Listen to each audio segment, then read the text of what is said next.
This is the e-learning podcast, episode number 34. Thing is that we still have to somehow explain what the value of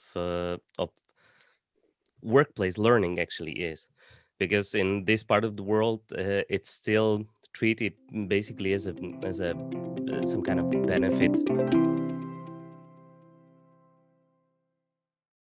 Welcome to the e-learning podcast from lmspulse.com. My name is Stephen Laddick, and I'm the director at LMS Pulse. Today, I have a handful, in the best sense of the word. My three guests, which are Juraj Gabrhel, Elena Urbanova, and Matus Kothaj, are with eLearn Media, an e-learning company based in Slovakia and Serbia, and they cater to the Eastern European world. Compared to the wealth of choices that we have in places like the US or other parts of Europe, maybe, eLearn Media occupies a space with somewhat less competition, and they focus on promoting the values and benefits of digital technologies in the service of education in their part of the world. In this exciting conversation, we talk about the many ways in which running an e-learning business is so similar regardless of where you are in the world, and the one or two subtle differences that can make or break your business in Slovakia. We also talk about education, particularly the pending assignment of education on where the value of e-learning is and where it isn't.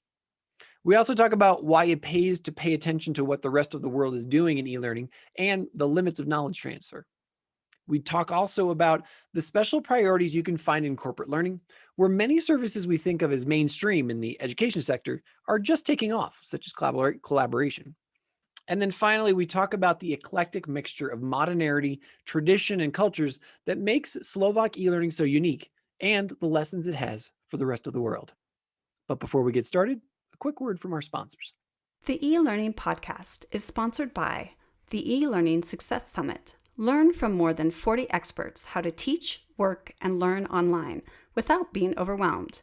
Get your free ticket to the summit at elearningsuccesssummit.com. And lmspulse.com, your best source for news, information, and resources for e-learning professionals for more than 10 years.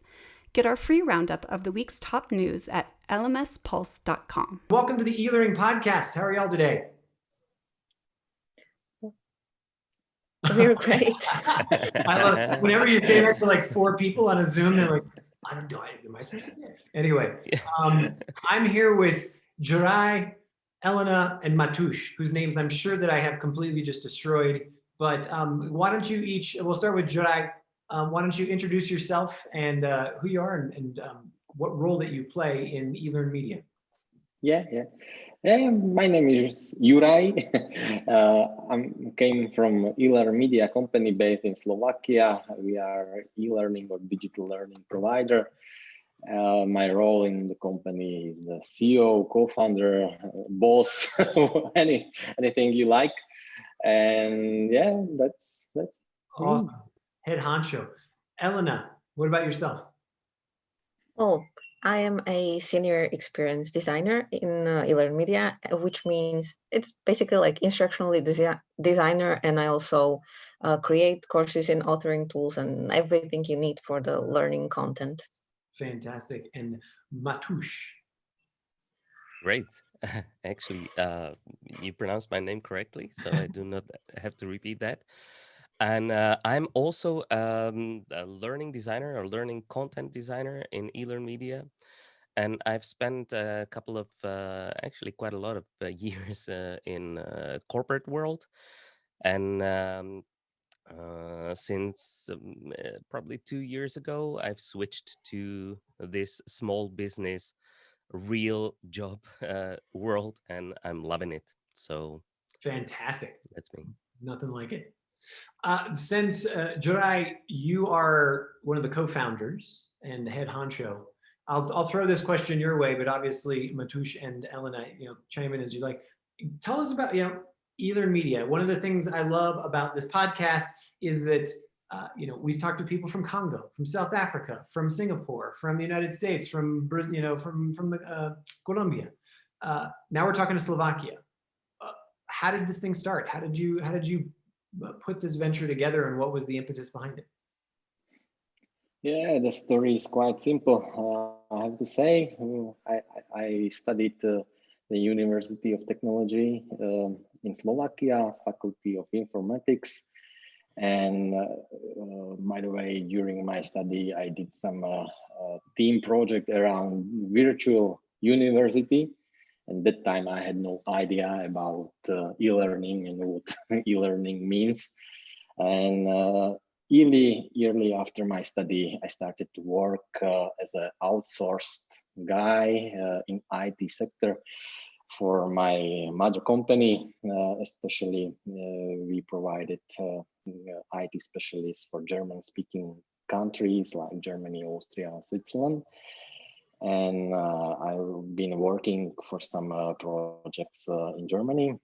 And when I returned back to Slovakia for a while, between some projects, I sit with my boss at the time, and we started to chat and speak about what we do. And I asked him that it's I think, or I believe it was around the year 2002, I think, that it would be great to merge the things which we do, which means IT, information technology, and trainings, which we already provided as a company in different areas. And yeah, that was the beginning of the story. So I was always believed that the technology and the learning is very close together, and these words can very work in an effective way when we merge these things. So that time it was a very challenging time, because no one knows about e-learning, and it was more about evangelism, what it means, rather than selling some solution from e-learning. All right. Now, and fast forward to today, Matus, tell us what it is, what has e-learning media evolved into? So, the origin, comes out of how do we, marry this tech and this learning world together to provide some value somehow. Now we're in 2020, we're looking at 2021. What exactly are you providing out there?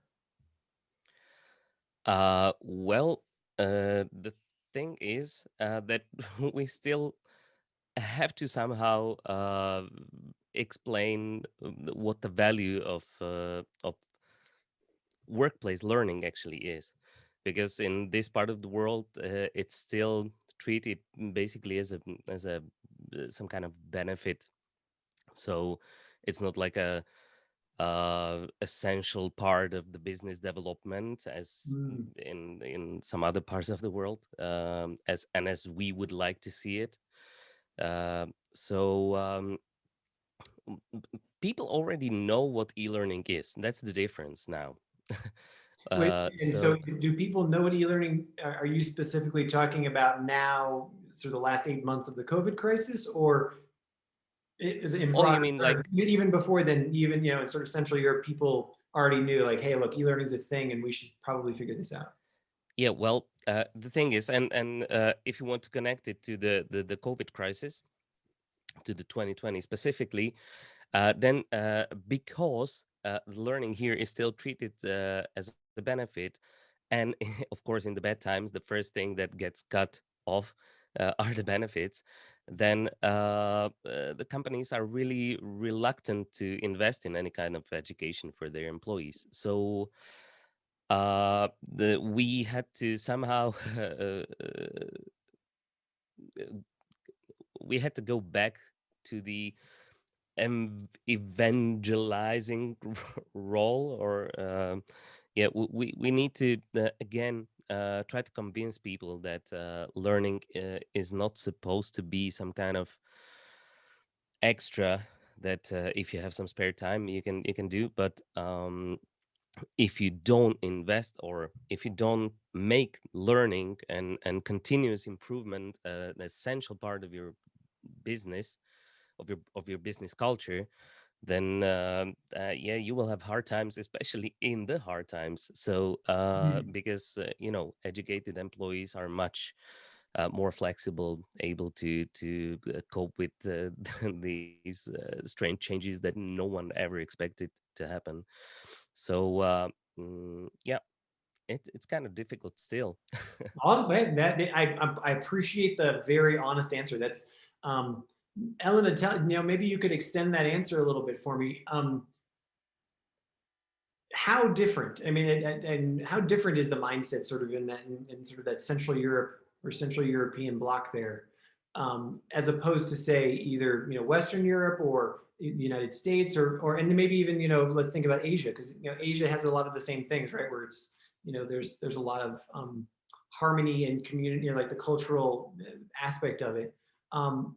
How does that feed into someone's ability to invest in lifelong learning, or to be an evangelical person, to be an evangelist within their corporation or their company, to say, look, it's worthwhile for us to continue to learn? How does that play out?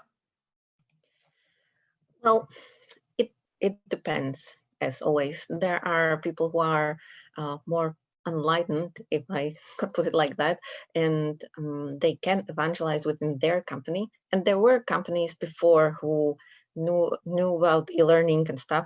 But I also have to say that e-learning, although people knew about it, had kind of not such a great reputation, because people associated it with something that's not very interesting. It's a chore they have to do.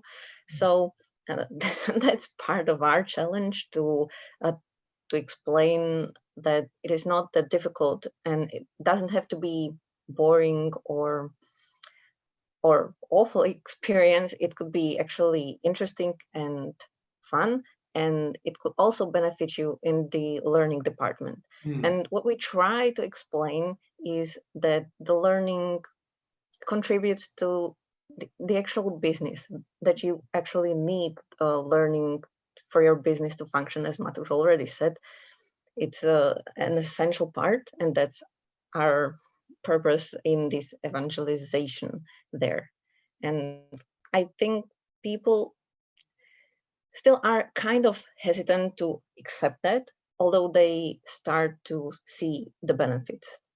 They just have to cross the gap between what they thought it was and how much they think it costs them, and that it's a benefit to the present day, where the learning is basically an essential part of their daily jobs. Because everyone understands in their own lives that they have to learn, but in their workplace, it's sort of viewed differently for some reason. Yeah, sure. It's amazing. I've had this conversation with so many people where, for some reason, when it goes, especially into the corporate space, it becomes this structured conversation about when am I taking time off, or when am I budgeting this, or rather than the recognition that in your own daily life, you're always picking up new skills and new things, and you're adapting, etc.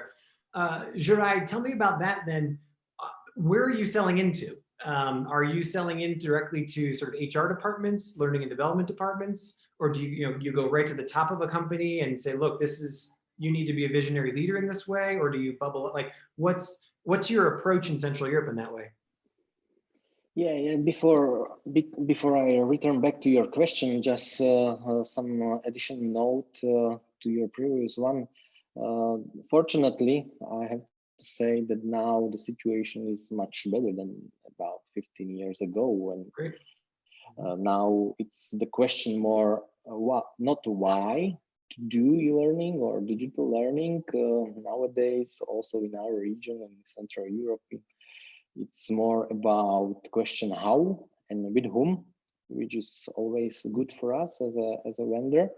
So the mindset of HR people or learning and development specialists, which are dealing with training of employees, it's much more open to the new technologies and using them in the trainings.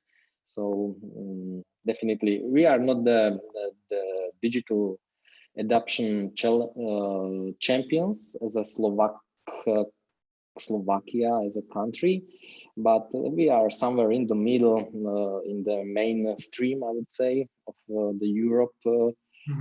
Some others are more challenging, like Russia, for example, Switzerland, and some other countries. But the good thing is that the Slovakia is not at the end of the peloton. Yeah, and your question, back to your question, definitely we deal mainly with people from HR, from learning and development departments. Usually, learning and development is a part of HR, so this is the most common way. In some cases, especially in terms of compliance training, for example, we had chance to cooperate with compliance officers of companies, especially bigger banks or institutions where the compliance is the real issue and a real challenge to fulfill. So it depends. Sometimes it's more about sales, of course, especially when company need to force some new product or services to the market and educate the whole sales force. So it depends, but in most cases, it's about HR. Awesome. Have you discovered, I'll send this one over to you, Matus, over the COVID, has it been like, wow, we don't even kind of need a sales department right now because the phone is just ringing off the hook and everybody's now, we have to figure out how to have remote teams, we have to figure out how to do this, or has it been kind of steady as she goes? What's that experience been like? Well, we wish it would be like, oh, let's get rid of the sales department and let's learn to say no to a lot of projects. This again comes back to the benefit treatment of the learning. So yeah, everybody needs it. We know there's a big need for online education or digital learning in the companies or even in the schools and state institutions everywhere basically now. But at the same time, everybody is very cost conscious these days, especially in this region. I mean, we're not the wealthiest region in the world probably still.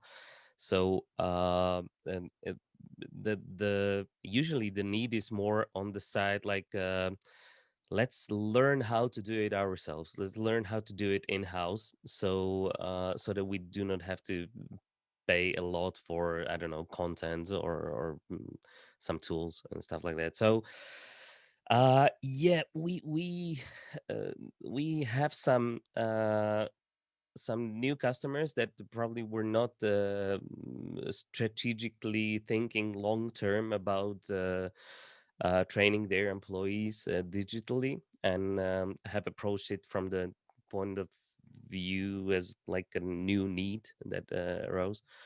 But at the same time, there's still a lot of hesitation in like investing in digital learning, because it's usually, it's not like you just like buy one e-learning or something. Sure. You need some infrastructure, you need some platform to play it on.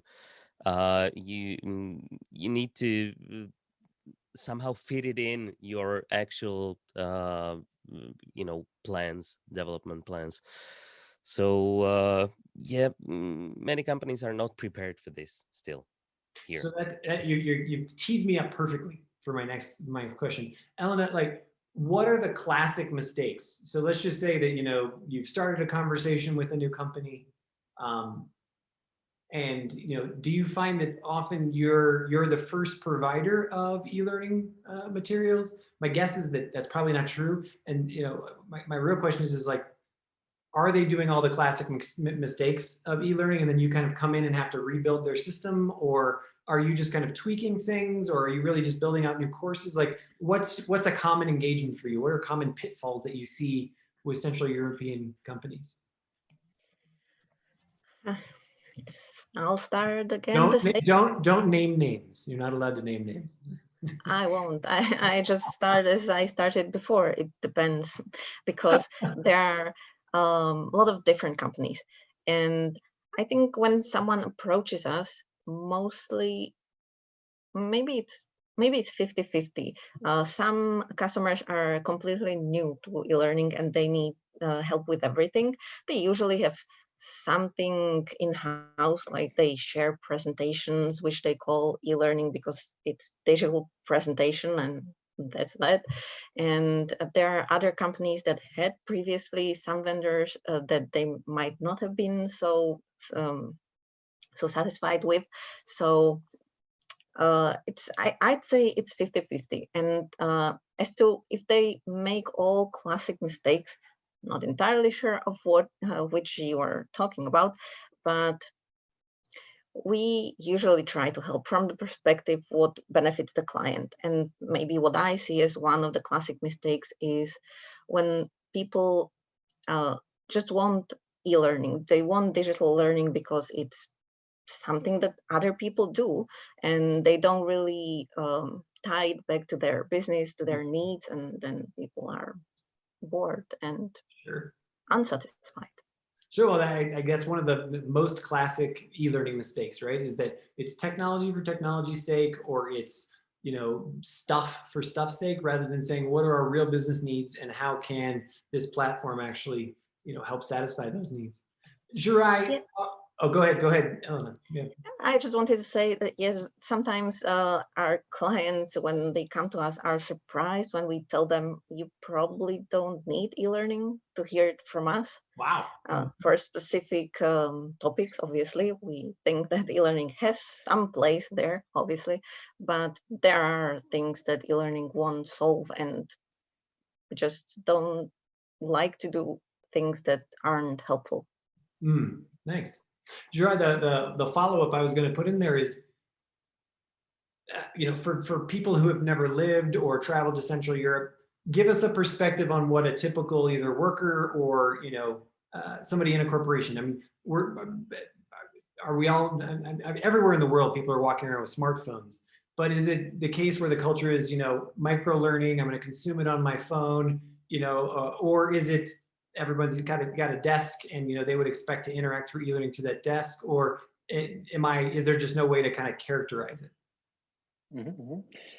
I think that from this perspective, Slovakia or Central Europe is still quite conservative, which means that we are still using mainly personal computers, desktop notebooks, etc., to access the e-learning. Even everyone, of course, has the smartphone, Android, iOS, and so on, and use it for many personal reasons in the same way like people in Asia, United States, etc. But for some reason, the corporate learning on devices, it's still in early beginnings, I would say. Maybe it's more about the strategy of businesses to implement things like bring your own device or giving them smartphones. Here they are, and you have to do everything on the mobile device. So we see that it's more slowly than in other regions of the world. For example, 2 weeks ago, we held our own e-learn media cafe conference, client advisory forum event. It was the 10th year in a row, and one of our guests were sitting in Asia. By the way, we had to do it completely online because of the second wave of pandemic situation in Slovakia. So it was quite challenging. Basically, it should be the hybrid event, but finally we had to decide to go only through online. And that guy from Asia just said that Asia and Vietnam, for example, is a very specific country that almost everyone, even more purest men in the country, have the most modern version of iPhone or smartphone generally, and a whole country runs on mobile devices, on smartphones. They just skipped the era of personal computers. And that was quite interesting for us from Central Europe, because we all know the PC 286 and 386 and so on. So yeah, the situation where they are and where we are is completely different.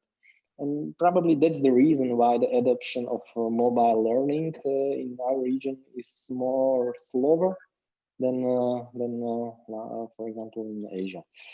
But we believe as a company, as a provider, that the things are changing slightly, and we see more or higher interest from our prospects, from our customers, to do digital learning also in this way. Fantastic. Matus, correct me out, do you play at all in the higher education space, or are you completely focused on the corporate sector? Yeah, well, but currently we're focused only on corporate sector. Okay. The reason I asked it is I've had some interesting conversation recently with some of the learning management system providers, and I know one of the key things that they're looking at is how do they bridge the gap from higher education to the workplace. So, how can a company speak with a corporation, a university or a vocational technology provider to say, hey, look, these are the skills that we're looking for. How can we, bridge that gap? Do you see any of those kinds of conversations starting to happen in Central Europe at all, where companies are starting to partner with or look to higher education to bridge some of those skills gaps? Yeah, this is happening in some particular businesses, like, I don't know, for example, automotive and in some pharmaceutical business. But in general, I'm not sure if this is well. Usually, private schools are more focused on specific businesses, but the general education here is still quite conservative and still running in their old rails, what they're used to. So I think some discussion is already happening, but I'm not sure if quite a lot of it is going on. And also, it's quite difficult. How do you do it? Because maybe in the higher education, when the people already in a couple of years are going to get to the workplace, but then you should have the whole line up from like the elementary schools through high schools, upwards, somehow provide already basis for this. And this is a change that usually does not happen overnight. So we're I wish we were acting more swiftly in this regard. Like, for example, we could take a good example of Finland, how they approached their whole education system, and it didn't even take them too long. It was a couple of years basically, and they changed it completely. And now we have a new government here in Slovakia, and I think that discussions are going in a good direction. So I'm hopeful for the future of Yeah, absolutely. our businesses. Well, I don't think that I've ever mentioned it in the podcast at this stage. People know a lot about me. They know how many kids I have. They know where I live. But I actually have an MBA from Central European University, from CEU in Budapest, Hungary. And one of the things that was a key topic was entrepreneurialism, right? How do you light this fire, right? How do you create this spark of entrepreneurialism in the Central European community? Elena, do you find that entrepreneurs small businesses, maybe forward thinkers. Is that a key market for you? Are these people really hungry for the type of e-learning that's out there? Micro learning, just sort of adapting and being adaptive for the future. Are you seeing more and more of that in Slovakia, or? Well, I think we see as all over the world that there is a little bit of boom with the self-entrepreneurs, people who want to have their own businesses. But usually when they're starting, when they're small, they tend to try to do everything for free, which is understandable because they usually don't have enough money, and that's fine. And there's so many free resources out there that they can do it. And then I think for us it's more interesting, are more interesting those entrepreneurs that reach a little bit of a higher level, which for e-learning only makes sense because you don't have to teach 10 people with e-learning. You need to have a certain number of people that it would benefit you somehow. So although this business sector is starting and is getting bigger, it'll take some time until some of them reach the level when they need us. So hopefully that'll be soon, but Fantastic. at least it started.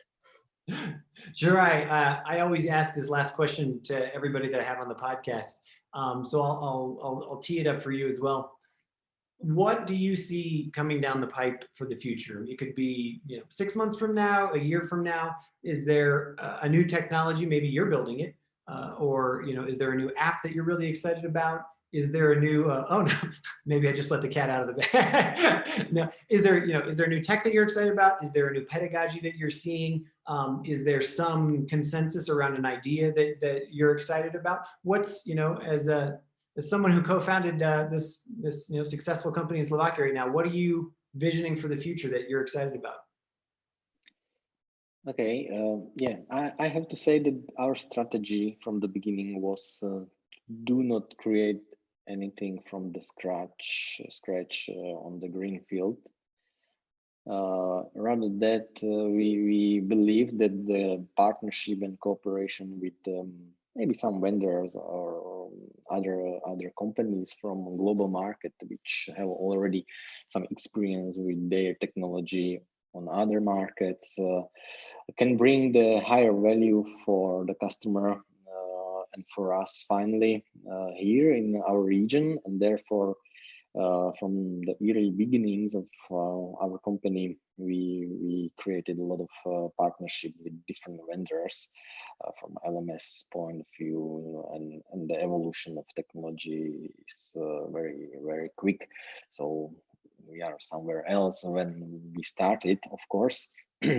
So I believe that we as a small company, which is still up to 20 people internally, we more likely focus on needs and business needs of the customers, and we are trying to help them with their business goals, and then of course training goals, rather than just bringing or trying to deliver some new exciting technology which no one saw before. Which means that we very likely cooperate with global vendors from different areas, and nowadays the digital learning market is much wider than it was 15 years ago. It was about e-learning and maybe learning management systems. Nowadays there's plenty of technology, different kind of technologies and solutions and tools and everything, and it's not possible to cover all these things by one company. Instead of that, we are trying to always understand the needs of the customer, and based on these needs to come back with some appropriate solution. Somewhere it's just saying that okay, we don't have the solution for you, but go that way because we saw these guys and they provide some exciting things. Sometimes that happens, but we had chance to see it, to weeks ago, for example, on the conference about this, which I mentioned already, about digital transformation context of learning and digital learning, and the solution nowadays are from learning management systems, which are still here and are still here to help to manage especially compliance training and stuff like that more and more. And that's also part of our portfolio. We speak and talk about learning experience platforms. By the way, I have a funny story about the LXP. Probably Elena is one of the founders, or how to say it, who was the first lady which mentioned something like LXP. Even these days or that days, a few years ago, it didn't have the name LXP, because yearly after Elena started to work for our company, I remember many times we had challenging fights or chats when we, as old guys who know the LMS, learning management system, we say that corporate learning is about LMS, about compliance and training, which is necessary to study by employees, and that's the way how the corporate learning should work. And Elena was the member of Generation X, Y, Z, I don't know, who said, why it should work in that way? I want to learn what I want to learn. And in time when I want to learn, I just want to find it like through YouTube, just put a few words and just see the offering and jump into the learning and take what I want. And so that was fighting that time. And nowadays we can see that these words are merging together into very nicely looking ecosystems of learning. And that's the way how we would like to provide our solution as well. Of course, there are other things like virtual reality, augmented reality, and there are the ways how to integrate them into digital learning world. But it's simply not possible to cover all these aspects of digital learning by one company. Sure. Even we were trying to achieve this, especially because our market is very small, and if we wanted to survive and be successful, it was necessary for us to offer the wide range of portfolio or offering. Nowadays, we see that probably we will have to focus more to some more concrete pieces of digital learning. Juraj, Elena, and Matus, it's been a fascinating conversation, especially not only the realities of e-learn media, but also the realities in Central Europe. I really thank you for your time this evening, and I wish you all the luck. Thank you very much. Thank you very much. Thank you. Yeah. Thanks again for tuning into today's episode of the e-learning podcast.